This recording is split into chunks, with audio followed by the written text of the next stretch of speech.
कमाल है, अभी इमीडिएटली फोन करने के लिए मैसेज दिया और फोन ऑफ किया हुआ है। लैंडलाइन ट्राई करता हूं।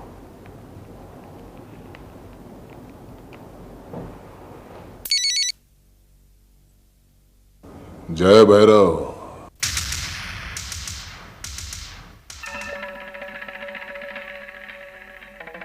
ये तो विजय का नंबर है। भैरव, यही तो फायदा होता है घर का नंबर मोबाइल पर ट्रांसफर करने का। विजय बलराज चौधरी।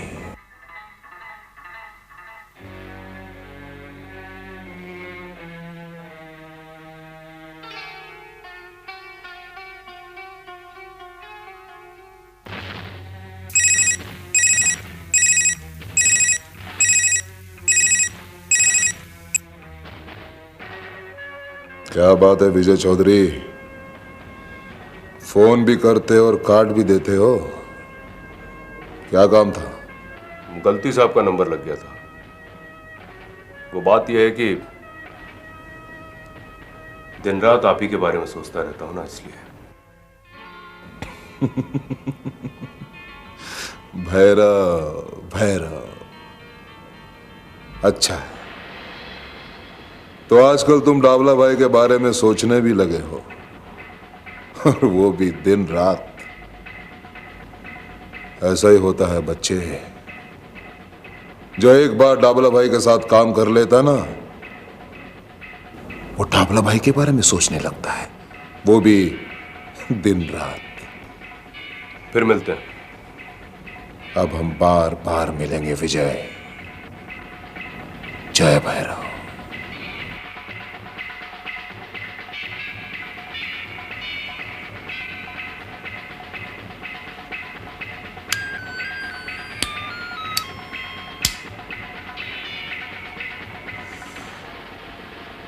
विजय चौधरी ने फोन भी किया और फिर कहता कि गलती हो गई। कुछ गड़बड़ जरूर है। देख, ये कोई तरीका होता है? अगर इस तरह से तू करेगी तो मैं तेरी एंगेजमेंट पे नहीं आने वाली। जी नहीं, इस बार भी फोन मैंने ही किया है, आपने नहीं। अच्छा ठीक है, ज्यादा सफाई देने की जरूरत नहीं है। किससे हाँ? बातें कर रही थी? मैं तुझसे बाद में बात करती हूँ।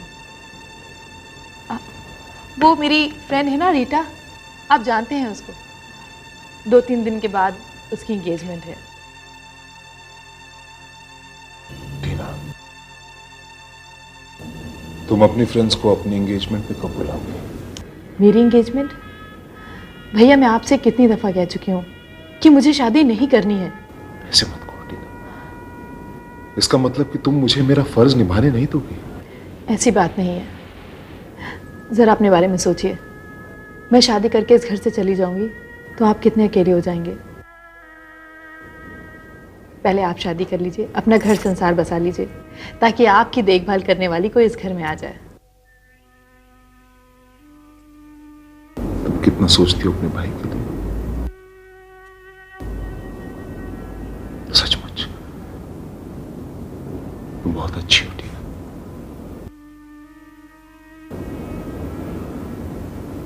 अगर आज हमारे माँ बाप जिंदा होते ना, तो शायद वो भी यही करते जो मैं करने जा रहा हूं।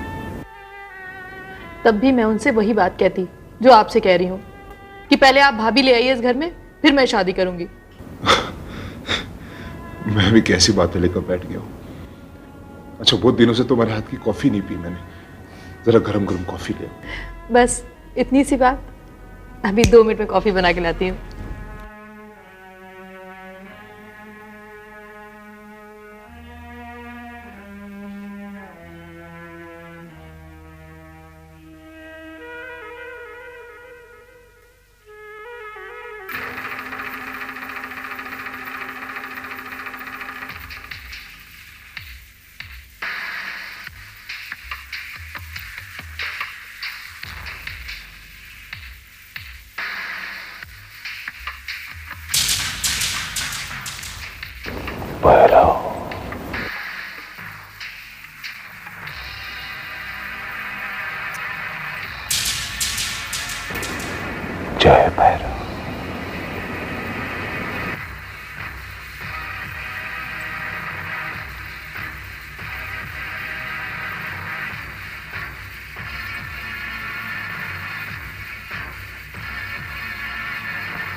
आप लोग यहाँ आए, बहुत अच्छा लगा। मम्मी, आपको अंकल आंटी का यहाँ आना अच्छा लगा, पर मुझे तब और भी अच्छा लगता अगर ममता इनके साथ आती। पगली, अब ममता का अभी यहाँ क्या काम? बेटे, ममता तो अब तुम्हारी भाभी बनकर ही इस घर में आएगी। हाँ, समझी? आंटी, भाभी होगी वो मेरी बाद में, पहले तो मेरी सहेली है ना। पहले उसे यहाँ आने तो दे, फिर जो चाहे रिश्ता बना लेना। आप कुछ ले ही नहीं रहे हैं? दरअसल बहन जी, हमारे घर में तो बेटी के घर का पानी तक भी नहीं पीते। क्यों अंकल? है तो बेटा पुरानी, लेकिन हमारी परंपराओं से जुड़ी हुई है। हाँ। क्यों बहन जी, ठीक कह रही हूँ ना मैं? हमारे संस्कार तो यही कहते हैं, और यही संस्कार हम अपने बच्चों को भी देते हैं। अब बहन जी, चौधरी साहब तो यहाँ है नहीं। हम चाहते हैं कि आपसे ही एक प्रार्थना कर लें। आप आदेश दीजिए। बहन जी, बात यह है कि आपके कहे अनुसार हम शादी तो सदन में ही कर रहे हैं, लेकिन अगर शादी से पहले की रस्में जैसे हल्दी, तेल, मेहंदी, ये अगर हम अपने घर में करें तो? और आप अपने परिवार के संग, दूर पास के रिश्तेदारों के संग शामिल होंगी तो और भी खुशी होगी। बहन जी, अपनी औकात के मुताबिक हमने अपनी बेटी को बहुत लाड प्यार से पाला है। जिस आंगन में उसके बचपन की किलकारी गूंजी हो, अगर उस आंगन को उसके मंगल सुहाग के गीत सुनाई दे तो खिल उठेगा। बहन जी, अगर आप ये रस्में करने की इजाजत देंगी तो हमें बहुत खुशी होगी। इसमें हमसे इजाजत लेने की क्या बात है? यह तो आपका अधिकार है। हाँ, माँ ठीक कह रही हैं। हम ये सारी रस्में अपने तमाम रिश्तेदारों के साथ आप ही के यहाँ मनाएंगे। और मैं तो वहाँ खूब उधम मचाऊंगी। बेटा, तेरे तो ममता के साथ 2-2 रिश्ते हैं, तो जो जी आए करना। ये संजय बेटा दिखाई नहीं दे रहा। मैं यही हूँ मम्मी। नमस्ते, जीते रहो बेटा। अरे ये क्या है? बेटे, शादी तय होने के बाद हम पहली बार इस घर में आए हैं। और ये समझ लो कि उसी बात का शगुन है। लेकिन इसकी जरूरत क्या थी? प्रसाद और शगुन को मना नहीं करते, ये बड़ों का आशीर्वाद होता है। ले ले। लो बेटा। जी। अगर आपको नहीं चाहिए तो शगुन मैं ले लेती हूँ और मिठाई आप रख लो। लो भैया, मैं तुम्हारे लिए कॉफी लेके आ गई। कमाल है, पता नहीं एकदम से कहाँ चले जाते हैं। तुम?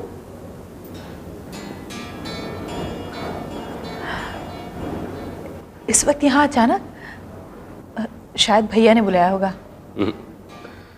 भैया ने नहीं, तुमने एसएमएस करके मुझे यहाँ बुलाया। मैंने तुम्हें कोई मैसेज नहीं भेजा। झूठ बोलती हो तुम। ये क्या है?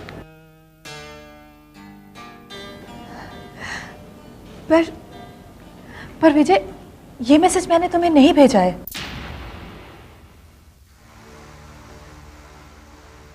लगता है भैया को हमारे बारे में सब पता चल गया और उन्होंने ही ये मैसेज तुम्हें भेजा है, इसलिए शायद वो इस वक्त उठ के भी यहाँ से चले गए। टीना, अगर तुम्हारे भाई को ये सब पता चल गया तो? तुम घबराओ मत विजय, हमने दोस्ती की है, कोई गुनाह नहीं किया। वो सब ठीक है टीना, लेकिन मेरा तुमसे इस तरह से मिलना मुझे नहीं लगता तुम्हारे भाई को अच्छा लगेगा, और वो इस तरह की गलती को कभी माफ नहीं करेगा। विजय, इस मामले में मैं अपने भाई को तुमसे बेहतर जानती हूँ। वो ऊपर से जितना सख्त दिखता है, अंदर से उसका दिल उतना ही नरम है। टीना, मैं जानता हूं कि तुम अपने भाई को मुझसे ज्यादा अच्छी तरह से जानती हो, लेकिन मेरे हालात बहुत खराब चल रहे हैं। मैं ऑलरेडी बहुत परेशान हूं और मैं नहीं चाहता कि कोई और परेशानी मेरे लिए खड़ी हो।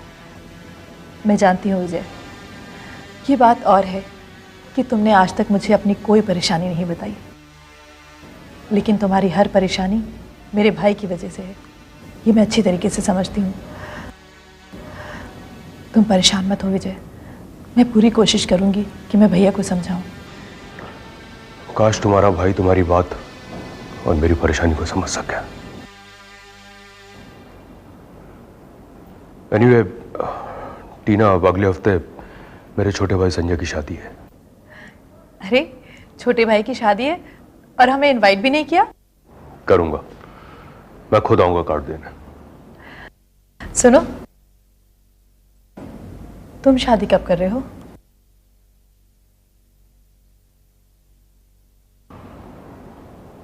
तुम्हारी रजामंदी होगी तब।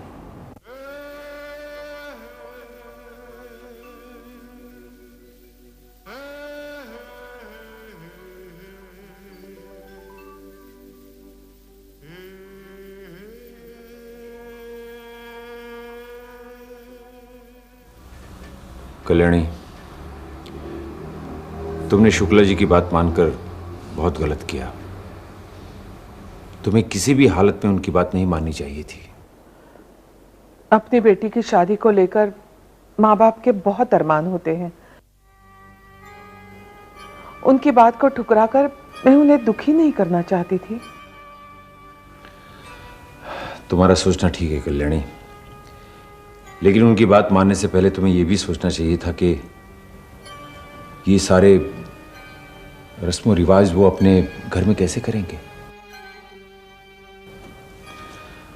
हमारा पूरा परिवार, हमारे रिश्तेदार, 50-60 लोगों की खातिरदारी वो कैसे कर पाएंगे?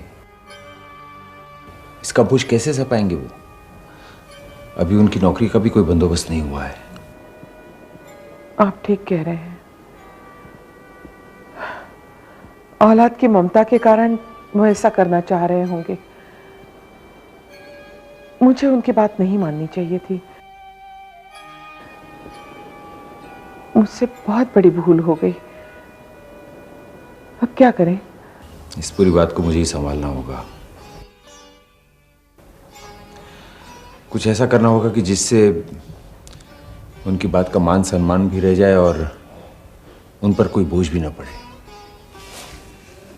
तुम चिंता मत करो कल्याणी, अगर भगवान ने चाहा तो सब ठीक हो जाएगा।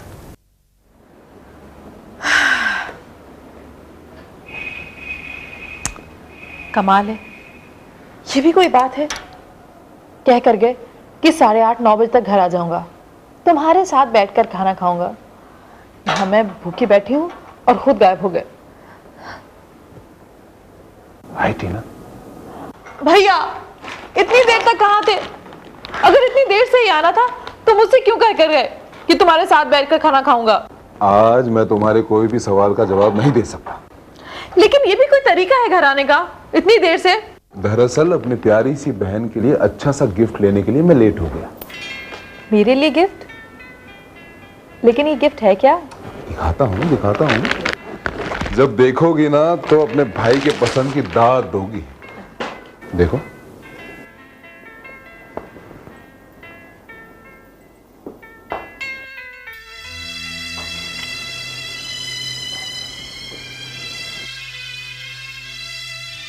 ये क्या भैया? तुम्हें पता है ना कि मुझे शादी के जोड़े से नफरत है।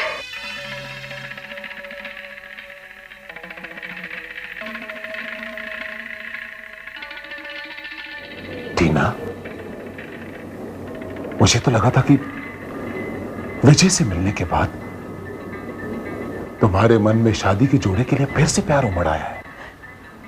तुम बिल्कुल गलत समझे भैया। मेरा और विजय का ऐसा कोई रिश्ता नहीं है। हम सिर्फ अच्छे दोस्त हैं और उसी दोस्ती के नाते मेरी उससे हमदर्दी है और मैं चाहती हूं कि तुम। मैं? हाँ, कि तुम उसे अपने गलत धंधे से अलग कर दो भैया। उसके इर्द गिर्द जो तुमने जुर्म का जाल बुन रखा है, उससे उसे आजाद कर दो भैया, प्लीज। टीना, मुझे एक सच्ची बात बताओ, तुम्हारे मन में उसके लिए सचमुच हमदर्दी है या फिर विजय को और मुझे लेकर अपनी सोच को मत बहकने दो भैया। विजय एक बहुत अच्छे घर का लड़का है। मैं उससे 2-4 बार मिली हूं, लेकिन हमारा सिर्फ पाक साफ और हमदर्दी का रिश्ता है। टीना, डाबला की आंखें कभी धोखा नहीं खाती, दिमाग कभी गलत नहीं सोचता, और दिल का अंदाजा बिल्कुल सही होता है। और तुम मुझे भैया, मैं तुम्हारे सामने हाथ जोड़ती हूँ कि तुम उसे अपने गलत धंधे से अलग कर दो।